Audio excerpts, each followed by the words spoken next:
Welcome back to another FSI edition of our MLB Breakdown. I am Hold the Door DFS with TK Nation. We have a 12-game slate tomorrow. It's going to be another big one, another Coors slate. We got Max coming back from an injury, so we got a lot of things to touch on. So any first thoughts here before we jump into this as I pull up the screen share? Yeah, I'm interested in Coors as long as my sixth hole doesn't ground into a double play with the bases loaded in the bottom of the ninth. Yeah, that's a tilting sweat when you're watching the MLB app when it says in play runs and then it turns out to be a ground into a double play because there's no outs, so then you don't even get the RBI. So that just happened, by the way. So I'm a little upset. No, we're good. Coors obviously went off today and made some good calls on pitching and some bad ones. The positive regression happened on McCullers and some negative regression happened on Gibson. But you'll have that in DFS. You just pick up where you left off and you keep plugging away at your process and you move on to the next day. Good thing about baseball, there's always a next day. Yeah, that is especially like Coors. Coors can be so tilting either way. Like what you just said, Matt Kemp, being the one kind of guy who didn't go off in the entire lineup, everyone else with 2, 3, 4 hits, a home run, and then it's hard to go right back to that well when you have someone like that disappoint you. So let's move into the pitching here. Max Scherzer getting pulled after one inning with I think it was a hamstring injury. It looked like he threw a session, on Sunday, and he's cleared to go. He's one of those guys I know, like, can just like all of a sudden come back and throw 100 pitches. Well, what kind of do you expect out of him? And are you considering him for cash, GPP, or both? Scherzer is going to be someone I'm going to start out with in GPPs. Obviously, more reports tomorrow can come out. And if I hear that he's not going to have any kind of pitch count or innings limit, and if he feels good, if he doesn't feel good, I'm going to kind of wait on reports to determine whether or not I want to try to squeeze him in cash. Because Max obviously was off to a hot start this year. In the 2 starts that he had before the hamstring tweak, he had 10 Ks and 11 Ks. He only gave up 1 long ball, which is typically his issue. Small note, Michael Conforto has his number, 4 or 5 homers against him, but that seems to be the only Met that does damage on Max Scherzer. So gonna have strong interest in GPPs, no doubt, maybe in cash, depending on some reports. Another guy, I think a good start for cash, I'm going to go with Dylan Bundy. Oakland is hot this year, and they are probably the best team record-wise in baseball. But Dylan Bundy is a totally different pitcher this year in LA. The pitching coach has figured something out. He just went a complete game last time out with 10 Ks. He's limiting home runs. He's got a 31% K rate, 37% ground ball rate. He's only given up 31% hard contact, and he's got a 14% swing and strike rate. So elite numbers from Bundy this year, sub 10K. I think the Ks, even if he does give up a few runs, will be a big factor for his price tag, even at 97.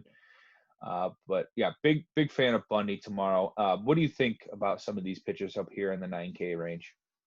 Yeah, I think Bundy is going to be popular because of the price and obviously the form. I do think you're going to see just a little bit of like you're not going to keep up the 30-point pace against a good Oakland team, but I think in that range you start to drop pretty quick after Bundy. So I think people will go to Wheeler. And someone like Wheeler, I like to always just look at what kind of lineup Baltimore puts out, because sometimes they just put out just these god awful lineups, and then that would be a good spot to target someone like Wheeler. But yeah, I don't know. I think moving down there, then I never trust Lester, even against your struggling Indians. So I can't even believe he's 9.2K. Mike Minor, I mean, he hasn't been great this year, but it could be a time to bounce back in GPPs against a strikeout-happy Seattle team, even though every time we say that, they put up 10 runs like they did tonight. But and if the park is open, like you said, that was some late news you found out, open that up and fade the pitchers. Yeah, and that's one thing I made a mistake on tonight is I was really touting Gibson, and I was really strong on cash for Gibson. And we get the report that, they are opening up the Globe Life Park, and the runs kept pouring in. So if they close the roof tomorrow, I think Minor can make out for a good play. But if they keep the roof open, I think all pitchers in Texas have to be a fade. I think Lester is, and then Wheeler would probably be my other option in this range with Baltimore. He's got a 55% ground ball rate. The K numbers are down, but that's no correlation to last year, as he was at 8K per 9 with a 23% K rate last year, and he's at 12 right now. So I think the Ks can come up. Baltimore would be a good start. So Wheeler, Bundy, probably a better two options over someone like Lester and the aforementioned Mike Minor. So that'll probably be it for me on studs. What do we got next on the pitching slate? Zach Allen at 8,600. We talked about before this slate. He is pitching well, but this is obviously not a spot to pay 8.6 for a pitcher in Colorado. And then we got Toussaint, Montgomery, Stripling. Stripling taking on San Diego, which can be a tough matchup. Gio Gonzalez against the Red Hot Tigers. Never thought I would say that as an AL Central junkie, but who's your favorite guy here below? Probably, I don't think you're probably considering Fires or Gallen or Toussaint, but maybe below like Stripling and down. Who are you liking? Well, Stripling and down. Stripling going off against the Padres and Dustin May. We just found out with May, the K upside is pretty low. The Padres don't strike out that much, and they got a really good bowler in Tatis. So it's something I'm staying away from. My guy in this range is probably going to be Brandon Bilak for the Houston Astros. I tried to believe in McCullers sucking this year, but he just threw 6 perfect innings. I'm not sure if that's still going, but that's the last I knew. And the Giants, if you take them out of Coors, are still the Giants. So Belak, through AAA last year, he was 9 Ks per 9. He had a 46% ground ball rate, 32% hard contact. Last time out went 5, only gave up 2 hits, 3 walks, and 1 K. So the K numbers are a little low up here in the majors. I think he's finding out that some of the hitters are a little bit better, but he's shown some good composure on the mound for a youngster, 2-0. He's sub 1 ERA, so he's doing really well limiting damage. I don't think he's going to find himself in too much trouble with a giant lineup, that features players like Brendan Crawford. And Mike Yastrzemski. Hey, Yasti is my guy, and he lets me down tonight. But Belak's going to be a good option tomorrow. Probably going to come in as a heavy favorite. Tyler Anderson on the other side, former A's pitcher. Houston has seen him before, so I think the Astros in a good spot for a win at 7,500. Sometimes all you need to do is get 12 floor points from your pitcher. Let that win carry you over the mark. That's kind of something I did with Dobnik tonight, and that's something I'm looking to do with Bilak tomorrow. And lastly, for me in this range, there's a guy to talk about from Detroit. That is Alexander. Last time out, he went 3 2/3, gave up no hits, struck out 10. Yes, struck out 10 guys in 3 2/3. Just unbelievable stuff. Mostly gonna, and that's the thing. Down here at 6K, he might not pitch for a win, but if this guy's gonna be striking out, 10 guys in 3 2/3, what else? Yeah, 2 Ks and two innings pitched. Maybe it was just the juice of the day when he faced the Reds, but gonna be looking into something for Tyler and Alexander.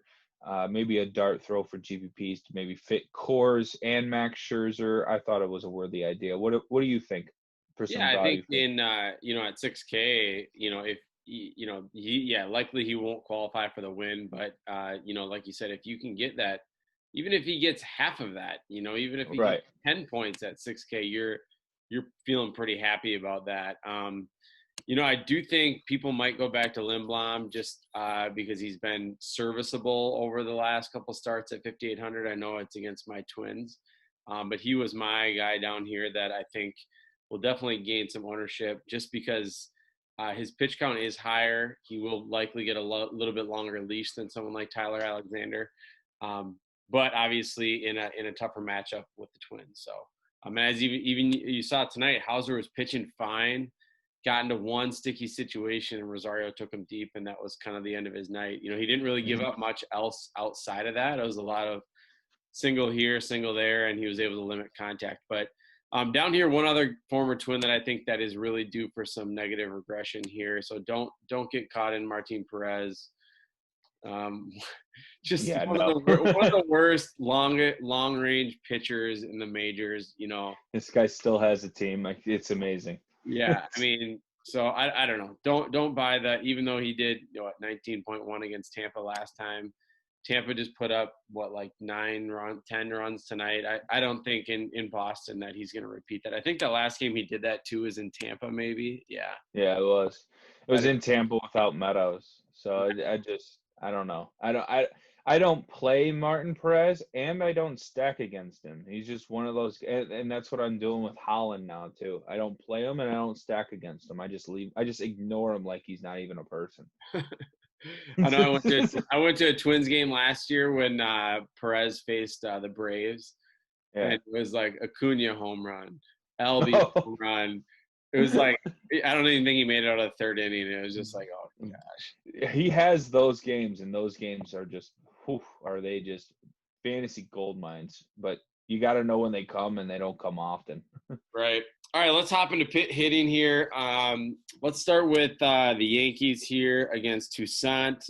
We have Aaron Judge, the most expensive hitter on the entire slate at 6,300. Wow. Does lead the majors in home runs, but I don't know that price tag is warranted over Coors or Mike Trout or something like that. But anybody who's sticking out to you for the Yankees that you're looking to target? Well, Toussaint, he doesn't give up too many homers. He does run into trouble, walks a lot, gives up a lot of infield singles, maybe some doubles down the line. DJ LeMahieu is kind of overpriced. Judge is the obvious overpriced, but he does have a solid floor. Yankees going to be in their home park. I think that's worthy of that mention. Maybe on prices, Hicks is pretty low. Torres is having a bad start to the year. Gardner's even a little bit too high. If they lead off Tauchman, maybe you could go with something like that. We've seen Tauchman lead off, and he's usually around the low 3K range. But other than that, you could stack them. No problem with that. Probably not something I'm doing tomorrow. I think like Torres, if he does get slotted in the 3 or 4 hole, I think he'd definitely be worth a shot at that price to see. Sure. Because you do know that positive regression will come with someone like him. But lately he's been getting slotted 6, 7. Sanchez has been like 8. So it's really tough to try to pay for the bounce back when they're batting that deep in the order, So sure. That does make it – that's kind of where I kind of draw the line with some of those hitters. But all right, let's move to anybody on Atlanta, or we want to move to Philly? Maybe Acuna. Last time we saw the Braves, they gave up 13 runs and then bounced back to score 8. But yeah, Jordan Montgomery not bad. Something I'm probably not going to target. I don't like taking Jordan Montgomery on the pitching side in New York on the short park. It's definitely against a good team like the Braves. And then at the same time, I'm not trying to target Jordan Montgomery with a team that can be hit or miss. So we'll probably just best to move on from there. All right, let's move on to Philly, where Harper went deep once, I think, maybe twice today. I think once, but the entire team basically went deep. Didi went deep. Segura went deep. Yeah. They crushed Mr. Newcomb. I don't even know if he made it out of the second inning, but I don't think Newcomb makes it any longer in the majors after the last couple of starts.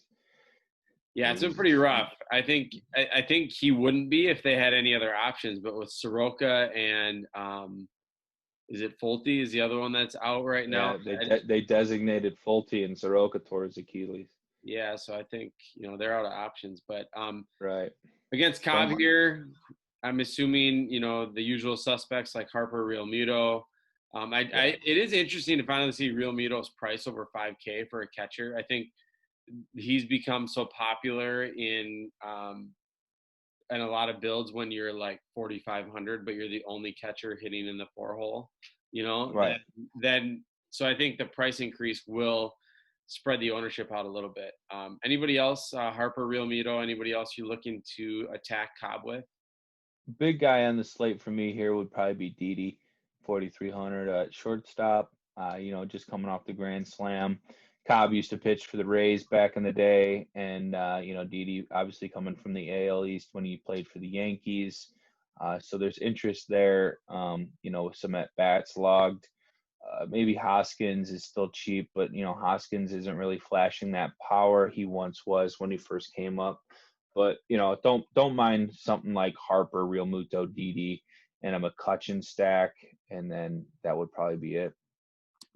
McCutchen always seems like such a juicy play, and he just becomes a trap. It seems like so often. Oh yeah, leading off 4,200, perfect matchup.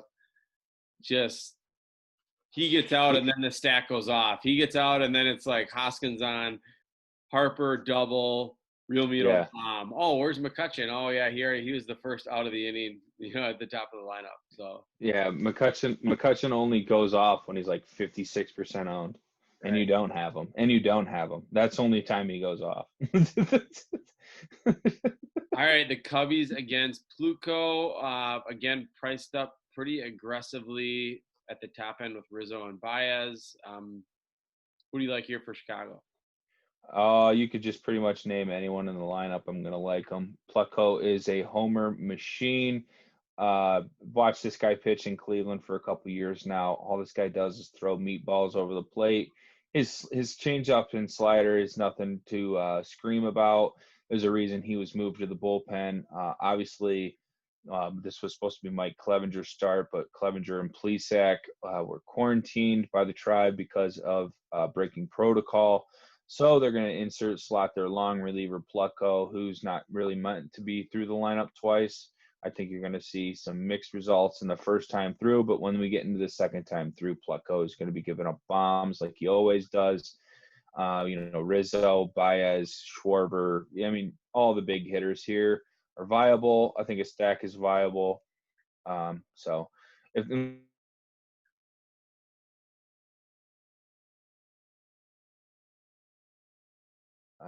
that would be the only news that changes my thoughts on Chicago for tomorrow. All right, let's move into. Do you want anybody from Chicago and Detroit? Otherwise, we'll move into Washington. I think I kind of learned my lesson tonight, and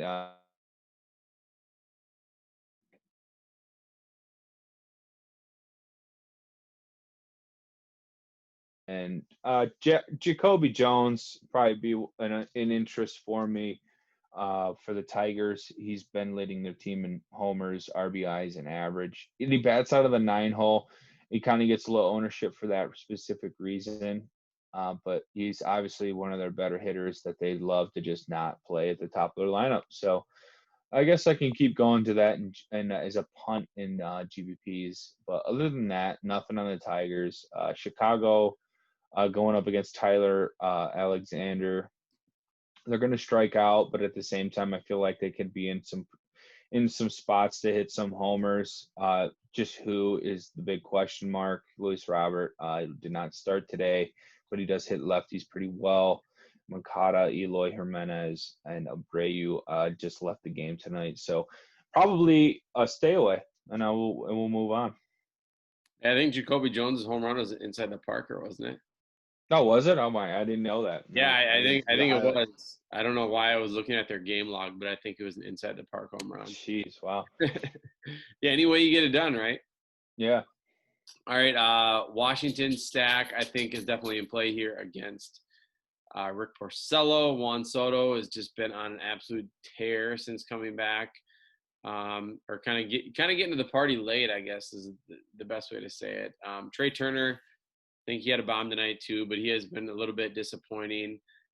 What's been disappointing to me is I read somewhere that, even he's led off and got on base, but like, I don't know if he hasn't even attempted a stolen base yet this year, and I don't know why that is, or maybe he only has a couple or something. Just the ratio is way different than it has been in the past. I'm not really sure what is attributing to that or not, but that definitely, you know, brings takes away a lot of his upside that he normally would have. But who's your favorite? Anyone else other than Soto and Turner you like here?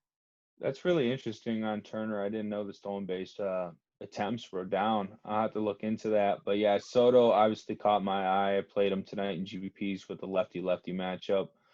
Big mistake made in DFS is everyone gets scared of that, but Soto does really well against both sides of the plate. Porcello is going to get tagged here. I like him. If Porcello doesn't make it out of the third inning and they get to that bullpen again, the Washington stack is going to keep going off. Players like Thames, Turner, Kendrick, Soto. I do like Starling Castro for that price. And then one of my favorite plays out of this whole team is Adam Eaton. And in the outfield, we're talking 3-5. So I like this. I like the Washington stack, and they're going to be my favorite stack outside of Coors tomorrow. Nice. Yeah, Castro does not get the love.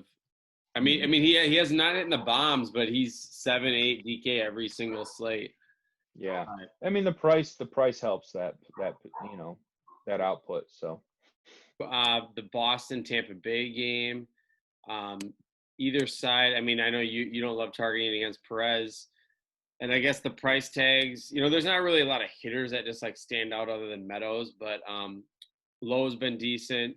It's just more, I think you're going to get a lot of nice value in terms of lineup equity, with these guys when, I know Yi-Man Choi finds the 4-hole, Brussois finds the 3-hole. These guys might get some good lineup equity value if you're looking to fill in some gaps for like a core stack. But you're not looking at anybody in this game? maybe Renfroe and Brousseau for the Rays. Yeah, that'd probably be it. And then on the Red Sox side, JD versus a lefty, and not sure, if Devers is going to make the lineup. Vasquez got the short portion right, left. Bogarts. It looks like the price tags are fairly good on the Red Sox tomorrow. They're getting a lefty that's making his first start in the majors. So obviously it's a spot you can target for the Red Sox. Yeah, and JD got the monkey off his back tonight, hitting his first home run of the year. So He did. I think they've cleared. Yeah, went way over the green monster. I saw so maybe that will pump some juices into him. But yeah. Moving on to the Twins game, Clippard looks like he's going to be an opener. I think. I don't think he's going to pitch any longer than that. 3 outs. That's all he'll get. 3 outs. Yeah. At least he wears some sweet goggles. Yeah, he pitched for the Indians for a year. Oh yeah, that's right. Yeah. Yeah. Either side of this matchup you like. I know Yelich is just he's hit some bombs, but he's still batting like 150. Here, hit a bomb tonight. But other than that, I don't know. Avisail Garcia, maybe. Yeah, maybe Garcia. That'd be it. Obama squad, they could hit some bombs here with Rosario, Kepler, Garver will probably be in the lineup again. Yeah, Cruz always. You could play the hits, but Lindbaum's done really well, as you had mentioned when we were talking about pitching. Decent value play on the slate. Probably gonna see a lot of terrible. But Cave could come in. That's a cheap lefty versus a righty. I don't know why the Twins still believe in Buxton, but they do. And Marwin Gonzalez is washed. They need to just get rid of that guy. Why don't they believe in Buxton, or what? Buxton had Buxton had the highest win above replacement last year. Did he really? Yeah, probably for or like second to Trout, and he led the league in doubles before he got injured. So, and most of the singles turned into doubles. So right. Yeah. Well, maybe my beefs with Arias and Gonzalez because they burned me in every stack I try to build. Yeah, well, and I don't think Buxton's a great like hitter, DFS player necessarily because he's bat low in the order. He strikes out a lot, but when he does get on base, he's usually automatically on second. Whether it was a single, he turned into a double, or he steals. But he's so injury prone. That's what's the frustrating part as a Twins fan. All right, let's turn it over to the D-backs. Probably kind of just insane price tags. I don't know if they forgot their in Coors besides Marte, Ketel Marte, but everybody else sub 5K is pretty nice against Kyle Freeland. Yeah, I love the D-backs tomorrow. Going to be my cash option easily. Stuck my foot in my mouth when we were talking today on the late slate with Ketel Marte. I said he wasn't hitting that well this year. Comes out, gets 3 straight hits and 3 straight at-bats. Starling Marte's been a really big force for the D-backs this year, and you're going to get Christian Walker versus a lefty. You're going to get Nick Ahmed, a good shortstop option versus the lefty. Kelly, cheap catcher at 3.9 versus a lefty. Peralta, not going to be scared of him versus lefty. And Escobar has been really down, but famous words from our boy Chris here is what a better spot than Coors to get right. So gonna love the D-backs tomorrow. And I think there's a chance we see. And I'd have to look back when they've faced lefties, but Peralta has dropped lower in the order at times. So you might see Escobar get that 4 spot against a lefty, or even someone like Vargas crack the lineup up high in the order, which would be would basically be a lock and load, obviously, if he's hitting 1 or 2, because Cole Calhoun definitely will not be leading off tomorrow. No, probably won't play. Yeah. So, I think we will see some rotation in the lineup, which will definitely create some value outside of the top 3 that we already know are going to be probably the most popular plays in the stack. So probably I'm assuming we get some value on Escobar and potentially Vargas or somebody else inserted in the lineup. So, yeah. Colorado side, they went off tonight as well. As you mentioned earlier, facing a tougher pitcher in Gallen. But three players hot enough. Yeah. 3 players priced over 6K is insane to me. But I don't know. I don't know where you go on that. I think Hampson, again, if he's leading off, is going to be popular, but maybe he won't lead off against a righty. I'm not sure. Well, I have interest in the lefties. Charlie Blackman's playing out of his mind right now. He's in Charlie Blackman form. I know he's got the 6K price tag, but if you were to ask me, Judge or Blackman, my vote would be Blackman. Dawes seems to be really struggling at the moment. Murphy's another lefty, but the 5K price tag is going to be hefty at first base.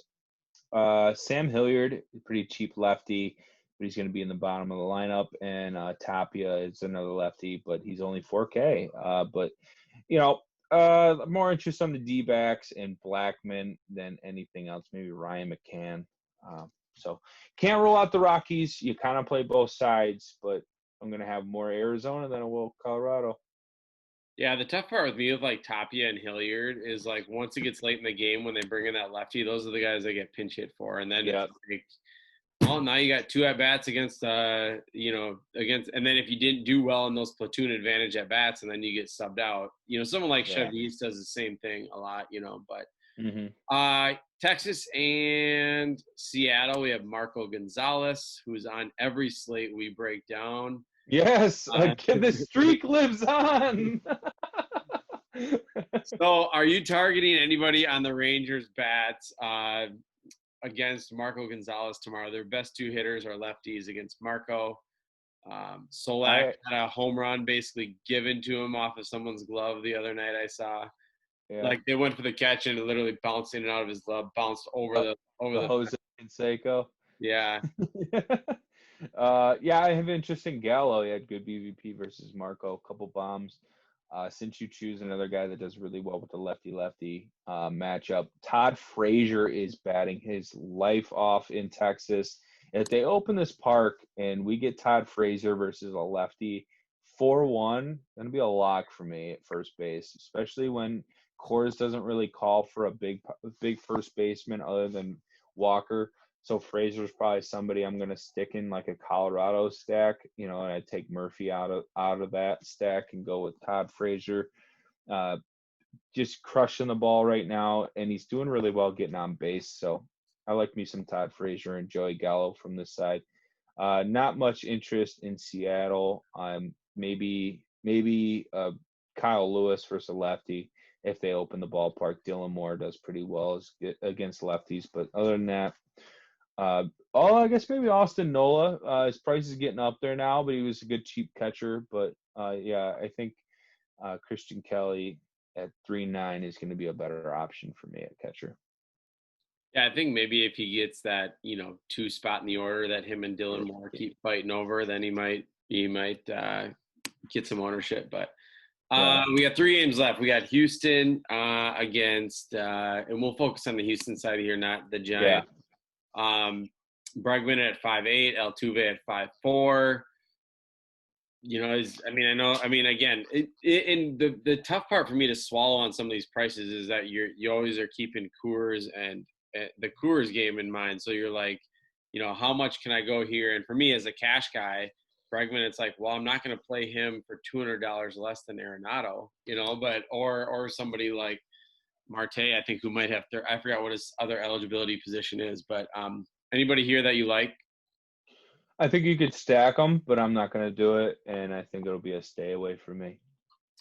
Tucker could be a decent value if he finds himself in top 4, top 5 lineup spot too. 3,600, that might be a decent value. Yeah, they've been batting him leadoff with Springer on the men, so yeah, if you can bat leadoff, that's a solid option for value. I think he had a stolen base today as well. Yeah. Dodgers against Garrett Richards, Mookie Betts, Muncy, Bellinger, all above 5K. I don't really love Turner in the righty-righty matchup. I prefer him against lefties, but Jock Peterson is really nice. He probably will be leading off here. Anybody, not necessarily that you consider, but anybody that you like more than like a Coors play here, or is this mainly just GPP? GPP, you play the hits, and Garrett Richards kind of limits hard contact. He's got the big hook. Yeah, I think you're playing the stack and GPPs, or you're staying away. Could be a late game stack, using them. Yeah, it'd be them or Houston probably in the late game. Padres, Tatis, 5,800. Cover boy, they're playing pretty well. Yep. Yeah, I mean, Tatis playing obviously out of his mind. Now Machado's feeding off of that. And, you got players like Trent Grisham, who's below 4K. I think it's viable. Maybe a Hosmer if you need a punt at first. But, late slate plays except for Tatis. All right, let's move into our last game here. We have Angels and Oakland. Fires, not somebody that I always like to target against. He's not like that elite pitcher, but he does limit, he doesn't seem like he just gets completely blown out of the water for a stack. But Trout, Rendon, Ohtani. We got Fletcher here, probably leading off. Anybody outside the top 4 that you have any interest in, and or any of these guys even considerable for cash? I mean, obviously Trout is always in play for cash, but Coors slates make it harder to get to him. Yeah. If I needed anything, it'd be a savings on like a Pujols. Pujols has got 3 homers. He's batting over 280 against Fires a lifetime. Fletcher's probably going to be batting leadoff. He's going to be batting ahead of players like Rendon, who just smashed his 2nd homer tonight. It seems like every time I don't play Shohei Ohtani, he hits a 3-run homer. Certainly a very viable option against Fires, who loves to give up homers. And Mike Trout has 5 homers, and he's batting over 387 against Fires and 31 at bats with almost 30 RBIs. It's a Trout day tomorrow. Trout day. Let's go fishing. All right, yep. Oakland against Bundy is probably a fade. Fade, yeah. No thanks. Going with the Angels in this one. I'm curious how long they'll let Laureano keep playing after him starting that brawl with. Yeah, we could see some suspensions being handed down here soon. Yeah. So maybe something to keep an eye out. As always, say farewell to the Cardinals this season. It looks like that's never coming back. I don't know what's going on with that, but yeah. Is there so just as our final words here for stacks outside of Coors, what's your next favorite? I know you mentioned the Cubs, maybe the Yankees or Philly. Who are you looking? Who's your favorite stacks outside of Coors? I'll go with my favorite two. I'll go Washington and the Angels.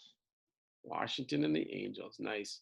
All right, that will be it for us tonight. We be update if you're in our Discord channel. Be looking for updates on Scherzer.